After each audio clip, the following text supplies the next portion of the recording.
Assalamualaikum warahmatullahi wabarakatuh. Apa kabar anak-anak kelas 10? Semoga selalu sehat ya. Ya, pada kesempatan kali ini kita akan membahas mengenai nafsu syahwat dan ghadab. Ada yang tahu apa yang dimaksud dengan nafsu syahwat? Nah, nafsu adalah, sedangkan syahwat adalah. Jadi, nafsu syahwat adalah kecondongan jiwa terhadap sesuatu yang disukai sehingga keluar dari batas syariat apabila tidak dikendalikan dengan baik. Nah, dorongan hawa nafsu di sini terdapat 3 hal, yakni yang pertama syahwat terhadap harta benda, yang kedua terhadap seks, dan yang ketiga terhadap jabatan atau kedudukan. Nah, dampak negatif dari hawa nafsu yang tidak terkendali itu ada banyak. Di antaranya adalah merusak potensi diri, kemudian melahirkan kekuasaan, korupsi, kemudian merusak lingkungan, ada juga menimbulkan kejahatan, kemudian timbul penyakit dari dalam tubuh. Selanjutnya adalah ghadab. Ada yang tahu ghadab? Ya, benar. Ghadab adalah marah. Nah, maksud marah di sini adalah merasa tidak senang terhadap sesuatu karena sebab tertentu. Banyak ya biasanya sebabnya karena kita marah, bisa karena teman kita atau karena kesalahan diri kita sendiri. Nah, ghadab ini ada hadisnya. Berikut ini hadisnya. Rasulullah Shallallahu Alaihi Wasallam bersabda, Innal ghadaba minasyaitani wa inna syaitana khuliqa minan nar wa innama tutfa'un naru bil ma'i fa idza ghadaba ahadukum falyatawadda. Sesungguhnya amarah itu dari setan dan setan diciptakan dari api. Api akan padam dengan air.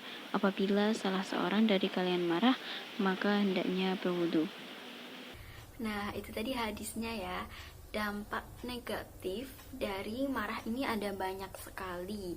Di antaranya ada darah tinggi, depresi, cepat tua, kemudian dari segi lingkungan dapat merusak lingkungan, dapat merusak hubungan dengan orang lain, kemudian menambah masalah, kemudian bahkan dapat memicu terjadinya pembunuhan, dan masih banyak lagi. Dari pemaparan nafsu syahwat dan ghadab di atas, pasti bertanya-tanya bagaimana sih cara menundukkan nafsu syahwat dan ghadab. Nah, berikut adalah caranya. Cara menundukkan nafsu syahwat dan ghadab adalah dengan mujahadah dan riyadhah. Nah, berikut ini adalah yang pertama, mujahadah. Secara lebih luas, mujahadah yakni suatu upaya sungguh-sungguh dalam memerangi hawa nafsu serta segala macam ambisi pribadi agar jiwa bersih. Mujahadah atau melawan hawa nafsu ini dapat ditempuh dengan 3 hal, yakni yang pertama takhalli atau mengosongkan diri dari sifat tercela. Kemudian yang kedua dengan tahalli, menghiasi diri dengan sifat terpuji. Yang ketiga tajalli, tersingkapnya tabir atau penghalang antara manusia dan Allah, serta rasa dilihat Allah dan kerinduan hanya tertuju pada Allah. Selanjutnya adalah riyadhah. Secara bahasa, riyadhah adalah latihan.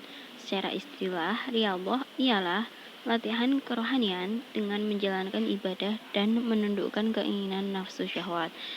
Nah, ada 2 cara riyadhah, yakni yang pertama riyadhah badan dengan mengurangi makan, tidur, berkata-kata yang tidak penting, dan sebagainya.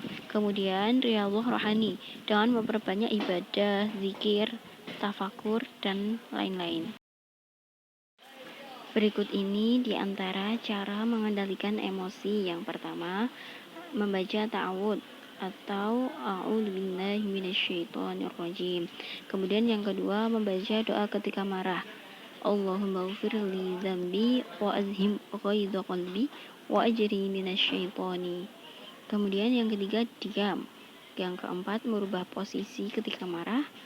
Yang kelima, mengucap istighfar. Kemudian keenam, berwudu. 7, berzikir. 8, menjaga emosi. 9, memaafkan. 10, introspeksi diri dan positive thinking, serta masih banyak lagi tentunya. Selanjutnya adalah hikmah menundukkan nafsu syahwat dan ghadab. Nafsu syahwat pada diri manusia tidak boleh dihilangkan, tetapi penting untuk ditundukkan dan diarahkan sehingga memperoleh manfaatnya.